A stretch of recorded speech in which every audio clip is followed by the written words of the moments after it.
जय हिंद। आज के इस वीडियो में हम ट्रांसफार्मर से इंट्रोड्यूस होंगे, लेकिन मैं आप सबको बताना चाहता हूँ ट्रांसफार्मर का बेसिक आइडिया, इसका फंडामेंटल समझने के लिए हमको सबसे पहले मैग्नेटिज्म को समझना बहुत ज़रूरी है। मैं जब थर्ड सेमेस्टर में मेजरमेंट पढ़ा रहा था तो मेजरमेंट पढ़ाने से पहले मैं मैग्नेटिज्म पढ़ाया था अपने विद्यार्थियों को, तो वो सारे वीडियो मेरे पास अवेलेबल है। मैं आज उन सभी वीडियो को पब्लिक करने जा रहा हूँ यूट्यूब पर। आप सभी लोग यूट्यूब पर मैग्नेटिज्म को ज़रूर देखें। डिप्लोमा एकेडमी पटना सर्च करेंगे यूट्यूब पर जा कर के, तो हम उसको उसका स्पेशल आपका प्लेलिस्ट बना देंगे। आप उस प्लेलिस्ट में जा कर के मैग्नेटिज्म के सारे वीडियो को देख सकते हैं। आपको फोर्थ सेमेस्टर में मशीन पढ़ना है, ट्रांसफार्मर पढ़ना है, तो यहाँ मैग्नेटिज्म का बड़ा एप्लीकेशन होगा। हर टर्म आपको मैग्नेटिज्म से रिलेटेड होगा, इसलिए इसको जानना और समझना बहुत ज़रूरी है। अदरवाइज आपको थोड़ा बहुत परेशानी होगा। मैं नहीं चाहता कि आप लोग को थोड़ा सा भी परेशानी हो, तनिक सा भी परेशानी हो, इसलिए आप सबसे मेरा रिक्वेस्ट है कि मैग्नेटिज्म के सभी वीडियो को अच्छे से देखें, साथ ही साथ बुक को भी फॉलो करें और जो नोट्स होगा उसको भी आप फॉलो करें। तब आपको कम से कम, मिनिमम से मिनिमम आपको प्रॉब्लम फेस होगा। क्लियर? तो आइए हम सबसे पहले ट्रांसफार्मर से इंट्रोड्यूस होते हैं कि ट्रांसफार्मर क्या है। तो ट्रांसफार्मर एक स्टैटिक डिवाइस है। ट्रांसफार्मर क्या है? एक स्टैटिक डिवाइस है जो इलेक्ट्रिकल पावर को एक सर्किट से दूसरे सर्किट में ट्रांसफ़र करता है एट कांस्टेंट फ्रीक्वेंसी। ट्रांसफार्मर क्या है सर? ट्रांसफार्मर एक स्टैटिक डिवाइस है, माने स्थिर युक्ति है। मतलब इसमें कोई मूविंग पार्ट नहीं होता है, इसमें कोई रोटेटिंग पार्ट नहीं होता है। मतलब ट्रांसफार्मर के अंदर या बाहर कोई भी ऐसा पार्ट नहीं होता है जो रोटेट करता हो। कोई भी रोटेट नहीं करता, मतलब सभी पार्ट आपका स्टेशनरी होता है। इसीलिए हम ट्रांसफार्मर को स्टैटिक डिवाइस बोलते हैं। कौन सा डिवाइस है? ये आपका स्टैटिक डिवाइस है सर। क्या है? स्टैटिक डिवाइस है। ट्रांसफार्मर आपका स्टैटिक डिवाइस है, मतलब इसमें कोई मूविंग पार्ट नहीं होता है। तो स्वाभाविक है, मूविंग पार्ट नहीं है तो कोई रोटेशनल लॉस यहाँ नहीं होगा। और ये कांस्टेंट फ्रीक्वेंसी पर ये क्या करता है? कांस्टेंट फ्रीक्वेंसी पर इलेक्ट्रिकल पावर को एक सर्किट से दूसरे सर्किट में ट्रांसफ़र करता है। इसका मतलब है कि ट्रांसफार्मर जो है जब पावर ट्रांसफ़र करता है तो ड्यूरिंग पावर ट्रांसफ़र फ्रीक्वेंसी क्या रहता है? कांस्टेंट रहता है। तो हम कह सकते हैं कि transformer is a constant frequency device. सुविधा के लिए हम आपको एक सिंगल फेस ट्रांसफार्मर यहाँ बना रखे हैं। सिंगल फेस ट्रांसफार्मर क्या होता है? थ्री फेस ट्रांसफार्मर क्या होता है? बारी बारी से जैसे जैसे आगे बढ़ते जाएंगे हम सब से इंट्रोड्यूस होते जाएंगे। अभी हम सिर्फ ट्रांसफार्मर का इंट्रोडक्शन दे रहे हैं। सिंगल फेज का मतलब सिंपल समझ लीजिए कि जो हम सप्लाई देंगे वो सिंगल फेज एसी देंगे, और जो लोड भी होगा वो आपका सिंगल फेज लोड होगा। समझ रहे हैं?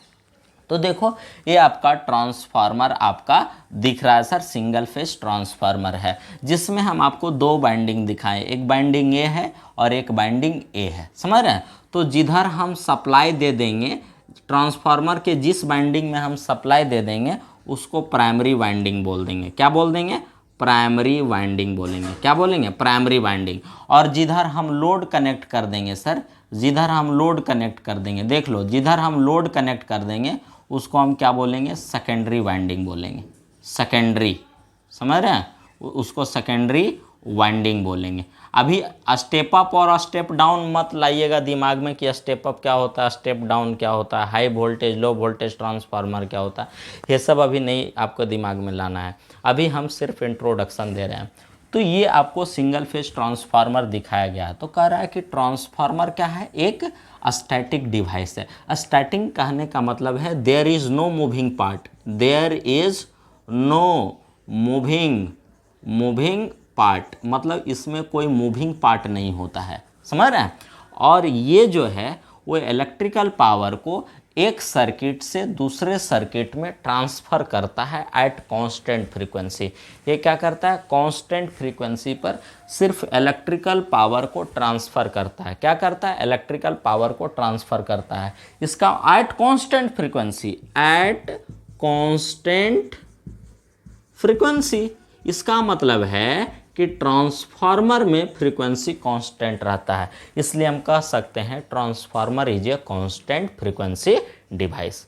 ट्रांसफार्मर आपका क्या सर? कांस्टेंट फ्रीक्वेंसी डिवाइस है जो इलेक्ट्रिकल पावर को एक सर्किट से दूसरे सर्किट में आपका क्या करता है? ट्रांसफ़र करता है। तो समझ गए इसका डेफिनेशन कि transformer is a static device which transfer electrical power from one circuit to another circuit at constant frequency. तो अब देखो ट्रांसफार्मर में जो आपका जो होता है, जो इनपुट पावर है, जो आउटपुट पावर है, दोनों ऑलमोस्ट आपका सेम होता है। यदि हम इंटरनल लॉसेस को हम नेग्लिजिबल मान लें तो ट्रांसफार्मर का इफिशिएंसी जो होता है 100% होता है, ऐसे आइडियली 100%, लेकिन प्रैक्टिकली इसकी इफिशिएंसी 98% होता है। कितना? 98%, मतलब काफ़ी क्लोज है आइडियल के, मतलब आइडियल के काफ़ी क्लोज है। इसका मतलब ट्रांसफार्मर में जो लॉस होता है वो बहुत कम होता है, बिकॉज जिसका इफिशिएंसी, प्रैक्टिकल इफिशिएंसी जो है 98% के आसपास होता है। इसका मतलब जो इनपुट पावर है ऑलमोस्ट आउटपुट पावर के सेम है। तो हम कह सकते हैं कि transformer is a constant power device, मतलब ट्रांसफार्मर में पावर क्या रहता है? कांस्टेंट रहता है। तो यहाँ से हमको दो वर्ड मिला, transformer is a constant frequency device, transformer is a constant power device. माने जो इनपुट पावर है ऑलमोस्ट आउटपुट पावर भी उतना ही होता है, थोड़ा बहुत आपका इसके अंदर लॉस होता है। मैं लॉसेस पढ़ाऊंगा तब बताएंगे कि किस तरह के लॉस ट्रांसफार्मर में होते हैं। तो ट्रांसफार्मर में जो इनपुट पावर है और आउटपुट पावर जो है वो ऑलमोस्ट सेम रहता है। तो हम कह सकते हैं कि transformer is a constant power device, मतलब merely transformer transfer electrical power from one circuit to another circuit. ये पावर लेवल को इन्हेंस नहीं करता है, पावर को घटाता बढ़ाता नहीं है। यही कारण है कि ट्रांसफार्मर को हम पैसिव डिवाइस भी बोलते हैं। कौन सा डिवाइस? Passive device. ट्रांसफार्मर जो है वो सिर्फ इलेक्ट्रिकल पावर को ट्रांसफर करता है। क्या करता है? ट्रांसफर करता है, पावर के मैग्नीट्यूड को घटाता बढ़ाता नहीं है। सिर्फ वोल्टेज लेवल और करंट लेवल चेंज होता है, लेकिन पावर क्या रहता है? सेम रहता है। माने जो इनपुट पावर है आउटपुट पावर भी ऑलमोस्ट वही रहता है। इसलिए हम कहते हैं transformer is a constant power device and it never enhance और चेंज द पावर लेवल। माने पावर लेवल को चेंज नहीं करता है, इसलिए कौन सा डिवाइस है? पैसिव डिवाइस है। कौन सा डिवाइस है? Passive device. समझ रहे हैं? कौन सा डिवाइस है? Passive device. अब देखो ट्रांसफार्मर आपका क्या है? बेसिकली ये आपका क्या है? एनर्जी कन्वर्जन डिवाइस नहीं है। It is not a energy conversion device. Energy conversion device क्या है? जो इनपुट एनर्जी जिसका अलग होगा, आउटपुट एनर्जी अलग होगा। जैसे हम मोटर में देखें कि मोटर में इनपुट एनर्जी इलेक्ट्रिकल है, आउटपुट एनर्जी मैकेनिकल होता है। जनरेटर में हमने देखे इनपुट एनर्जी आपका मैकेनिकल है, आउटपुट एनर्जी आपका क्या है? इलेक्ट्रिकल है। तो सब एनर्जी कन्वर्जन डिवाइस है। लेकिन ट्रांसफार्मर में इनपुट भी इलेक्ट्रिकल है और आउटपुट भी इलेक्ट्रिकल एनर्जी है। इसलिए हम कह सकते हैं कि transformer is essentially not a energy conversion device but लेकिन बट लग गया है तो कहिएगा हाँ सर बट लगा दिए हैं, बट का मतलब क्या होता है? तो बट बहुत कुछ कहता है। If internal energy conversion process is consider then transformer is a electromagnetic energy conversion device. कौन सा डिवाइस? इलेक्ट्रोमैग्नेटिक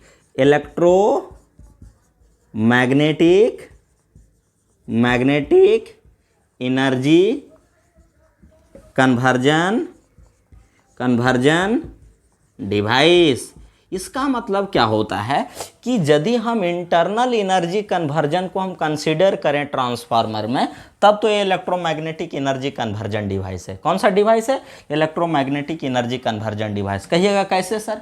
जब हम इनपुट इलेक्ट्रिकल एनर्जी देते हैं तो यहाँ कोर में फ्लक्स सेटअप होता है। क्या होता है? कोर में फ्लक्स सेटअप होता है, मैग्नेटिक फ्लक्स सेटअप होता है। समझ रहे हैं? और ये बाइंडिंग दोनों क्या है, इलेक्ट्रिकली कनेक्टेड नहीं होता है। प्राइमरी बाइंडिंग और सेकेंडरी बाइंडिंग जो होता है ट्रांसफार्मर का, दोनों बाइंडिंग जो ट्रांसफार्मर का होता है वो आपका इलेक्ट्रिकली कनेक्टेड नहीं होता है, माने इसमें कोई इलेक्ट्रिकल कनेक्शन नहीं होता है। तो भाई कनेक्टेड कैसे होता है, तो कनेक्टेड ये मैग्नेटिकली होता है। क्या होता है, माने इसका वाला फ्लक्स इसमें लिंक कर रहा है, माने दोनों बाइंडिंग जो है वो मैग्नेटिकली कपुल्ड होता है। क्या होता है, मैग्नेटिकली कपुल्ड होता है। Both binding of transformer are magnetically coupled, not electrically coupled. इसलिए हम कह सकते हैं ट्रांसफार्मर आपका मैग्नेटिक कपुल्ड सर्किट है। क्या है, magnetic coupled circuit, magnetic coupled circuit है। ट्रांसफार्मर आपका क्या है, मैग्नेटिक कपुल्ड सर्किट है, because both binding of transformer are not electrically connected. दोनों बाइंडिंग जो इलेक्ट्रिकली कनेक्टेड नहीं होता है, इसलिए हम कहते हैं कि ट्रांसफार्मर एक मैग्नेटिकली कपुल्ड सर्किट है। तो देखो, जब हम इनपुट इलेक्ट्रिकल एनर्जी दोगे तो यहाँ कोर में फ्लक्स सेटअप हो जाएगा। एक कोर जो है सिलिकॉन स्टील का बना होता है। किसका बना होता है, सिलिकॉन स्टील का बना होता है सर, जिसका परमेबिलिटी आपका क्या होता है, लो होता है। तो फ्लक्स सेटअप होता है, तो ये फ्लक्स इसमें भी लिंक करता है, सेकेंडरी वाइंडिंग में लिंक करता है। तो देखो, तो हमने इनपुट इलेक्ट्रिकली एनर्जी दिया, तो जिसके कारण आपका क्या हो गया, मैग्नेटिक फ्लक्स सेटअप हो गया, माने आपका मैग्नेटिक एनर्जी में कन्वर्ट हो गया। किसमें, मैग्नेटिक एनर्जी में कन्वर्ट हो गया। ये मैग्नेटिक एनर्जी सेकेंडरी वाइंडिंग में आपका क्या हो रहा है, लिंक हो रहा है। माने ये जो फ्लक्स है आपका, जो फाई है वो सेकेंडरी बाइंडिंग में लिंक कर रहा है, तो जिसके कारण यहाँ म्यूचुअल इंडक्शन होता है। अब म्यूचुअल इंडक्शन है तो यहाँ ईएमएफ इंड्यूस हो रहा है। माने इलेक्ट्रिकल से मैग्नेटिक और मैग्नेटिक से फिर इलेक्ट्रिकल एनर्जी, मैग्नेटिकल बोला गया, इलेक्ट्रिकल एनर्जी से मैग्नेटिक एनर्जी और फिर मैग्नेटिक एनर्जी से इलेक्ट्रिकल एनर्जी। नहीं, तो इसका मतलब है ट्रांसफार्मर के अंदर एनर्जी कन्वर्जन हो रहा है, यानी इलेक्ट्रिकल दिए तो मैग्नेटिक एनर्जी में कन्वर्ट हुआ और मैग्नेटिक एनर्जी से फिर किस में, इलेक्ट्रिकल एनर्जी में कन्वर्ट हुआ। तो नहीं कह सकते हैं कि transformer is a electromagnetic energy conversion device. Electromagnetic कहने का मतलब है इलेक्ट्रिकल एनर्जी देंगे तो मैग्नेटिक एनर्जी में कन्वर्ट हो जाता है, माने कोर में मैग्नेटिक एनर्जी फ्लक्स सेटअप होता है और फिर मैग्नेटिक एनर्जी को किस में कन्वर्ट करता है, इलेक्ट्रिकल एनर्जी में। तो इसलिए हम कह सकते हैं कि यदि हम इंटरनल एनर्जी कन्वर्जन प्रोसेस को कंसीडर करें तो ट्रांसफार्मर आपका एनर्जी कन्वर्जन डिवाइस है, लेकिन it is essentially not energy conversion device. क्यों, क्योंकि हमको इनपुट देखना है और आउटपुट देखना है कि इस डिवाइस का इनपुट और आउटपुट क्या है। इनपुट भी इलेक्ट्रिकल है, आउटपुट भी इलेक्ट्रिकल है, तो हम कह सकते हैं कि transformer is essentially not a energy conversion device, but if internal energy conversion process is considered, then transformer is a electromagnetic energy conversion device. Clear. हाँ, ट्रांसफार्मर में दोनों बाइंडिंग जो होता है वो इलेक्ट्रिकली कनेक्टेड नहीं होता, वो मैग्नेटिकली कपुल्ड होता है, मतलब दोनों आपका सेम फ्लक्स से कपुल्ड होता है, इसलिए इसको मैग्नेटिक कपुल्ड सर्किट भी बोलते हैं। क्या बोलते हैं, मैग्नेटिक कपुल्ड सर्किट भी बोलते हैं। अब देखो, एक चीज और मैं बता रहा हूं, ट्रांसफार्मर आपका क्या है, एक फेज शिफ्टिंग डिवाइस की तरह वर्क करता है। कैसा वर्क करता है, transformer work treat as a phase shifting device.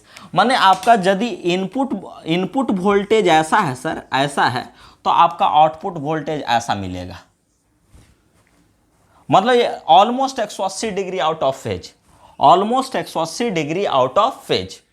मतलब अगर इनपुट ऐसा दे रहे हैं ना, इनपुट सिग्नल ऐसा है तो आपको आउटपुट सिग्नल ऐसा मिलेगा। मैं ये बताऊंगा कि ऐसा क्यों होता है, जब हम फेजर डायग्राम ऑफ ट्रांसफार्मर पढ़ाएंगे तब इस दोनों को हम प्रूफ करके बताएंगे कि देखो ये और ये 180 डिग्री आउट ऑफ फेज है। तो हम कह सकते हैं कि transformer treat as a phase shifting device, माने इनपुट वोल्टेज ऐसा तो आउटपुट वोल्टेज ऐसा मिलेगा, माने दोनों के बीच आपका क्या है, 180 डिग्री आउट ऑफ फेज है। तो हम कह सकते हैं कि transformer treat as a phase shifting device. जैसे कॉमन इमीटर ट्रांसफार्मर में हमने देखा, ट्रांजिस्टर में हमने देखा था, कॉमन इमीटर ट्रांजिस्टर में इनपुट वोल्टेज और आउटपुट वोल्टेज आपका क्या है, दोनों 180 डिग्री आउट ऑफ फेज होता था, माने फेज रिवर्सल होता था। तो यहाँ भी आपका फेज रिवर्सल होता है, इनपुट वोल्टेज ऐसा तो आउटपुट वोल्टेज ऐसा मिलेगा, माने transformer treats as a phase shifting device. Clear. अब देखो एक चीज और मैं बता देता हूँ, ड्यूरिंग ऑपरेशन ऑफ ट्रांसफार्मर, जब आपका ट्रांसफार्मर ऑपरेट कर रहा होता है, ऑपरेशन में होता है, तो ट्रांसफार्मर के कोर में आपका फ्लक्स जो होता है ऑलमोस्ट कांस्टेंट होता है। फ्लक्स आपका चेंज नहीं करता, वेरी नहीं करता। ट्रांसफार्मर में जो फ्लक्स है, जो म्यूचुअल फ्लक्स है, म्यूचुअल फ्लक्स कहने का मतलब जो कॉमन फ्लक्स है, जो दोनों बाइंडिंग में लिंक कर रहा है, ये ऑलमोस्ट कांस्टेंट होता है। तो कह सकते हैं कि transformer is a constant flux device. Transformer is a constant flux device. Clear? हाँ, एक चीज़ और हम बता दें कि ट्रांसफार्मर नेगेटिव फीडबैक सर्किट की तरह बिहेव करता है, क्योंकि ये लेंज लॉ को फॉलो करता है। किसको? लेंज लॉ को फॉलो करता है। तो इसको भी मैं बताऊंगा कि आपका देखो, एक फेज शिफ्टिंग डिवाइस ये बता रहे हैं, दूसरा आपका क्या है, ये नेगेटिव फीडबैक सर्किट की तरह बिहेव करता है, क्योंकि ये लेंज लॉ को फॉलो करता है। दोनों चीज़ें हम वहाँ आपका बढ़िया से डिस्क्राइब करके बताएंगे जब हम बताएंगे फेजर डायग्राम ऑफ ट्रांसफार्मर। तब वहाँ से ये दोनों और अच्छा से क्लियर हो जाएगा, क्योंकि अभी तो इंट्रोडक्शन चल रहा है। समझ रहे हैं? तो ये कांस्टेंट फ्लक्स डिवाइस है। तो कुछ इंपॉर्टेंट पॉइंट हम ट्रांसफार्मर का देख लेते हैं। अब देखो, हाँ, एक चीज और हम देखते हैं कि ट्रांसफार्मर आपका क्या है। देखो, it never works on DC. Transformer DC पर वर्क नहीं करता है। It always works on AC supply. DC supply पर ये वर्क नहीं करता है। माने डीसी देंगे तो आपका क्या होगा, बाइंडिंग आपका क्या होगा, बाइंडिंग में हैवी करंट फ्लो होगा, फाइनली आपका क्या हो जाएगा, ट्रांसफार्मर बर्न कर जाएगा। मैं इस चीज को बताऊंगा कि ट्रांसफार्मर डीसी पर क्यों नहीं वर्क करता है। अभी तो मैं इंट्रोडक्शन बता रहा हूं। तो ट्रांसफार्मर डीसी पर क्यों नहीं वर्क करता है, जब हम ऑपरेशन ऑफ ट्रांसफार्मर पढ़ेंगे तो वहाँ हम बताएंगे कि why transformer is not works on DC. हम क्वेश्चन करके लिखाएंगे और इसको समझाएंगे कि ट्रांसफार्मर डीसी पर वर्क क्यों नहीं करता है, यह सिर्फ एसी पर वर्क करता है। इसका मतलब है डीसी देंगे तो इसको ब्लॉक कर देगा, डीसी को, एसी को सिर्फ पास होने देगा। तो हम कह सकते हैं कि आपका क्या है कि ट्रांसफार्मर जो है, ट्रांसफार्मर आपका क्या है सर, एक फिल्टर की तरह बिहेव करता है। मतलब डीसी को नहीं पास होने देगा, एसी को पास होने देगा, ऐसे वह हम समझ सकते हैं। फिल्टर की तरह बिहेव करता है, क्योंकि डीसी में ऑपरेट नहीं करता है, एसी में ऑपरेट करता है। इसका मतलब कह सकते हैं कि डीसी को ब्लॉक कर देगा, एसी को पास होने देगा। तो transformer also treat as a filter. Clear? Also treat as a filter. I hope कि आप लोग को ट्रांसफार्मर का इंट्रोडक्शन समझ में आ गया होगा। तो कुछ इंपॉर्टेंट पॉइंट्स है ट्रांसफार्मर से निकल के आ रहा है, जो मैं आपको लिखाना चाहूँगा। देखो तो ट्रांसफार्मर क्या है, तो कह रहा है ट्रांसफार्मर क्या है, it is a constant frequency device. Frequency, it is a constant frequency device, नहीं, constant power device, constant power device. क्या है? Constant flux device, constant flux device. फिर आपका क्या है, it is a magnetically coupled circuit. Coupled circuit, क्योंकि दोनों winding electrically आपका कनेक्टेड नहीं होता है। It is a passive device. क्या है? Passive device. It treat as a phase shifting device.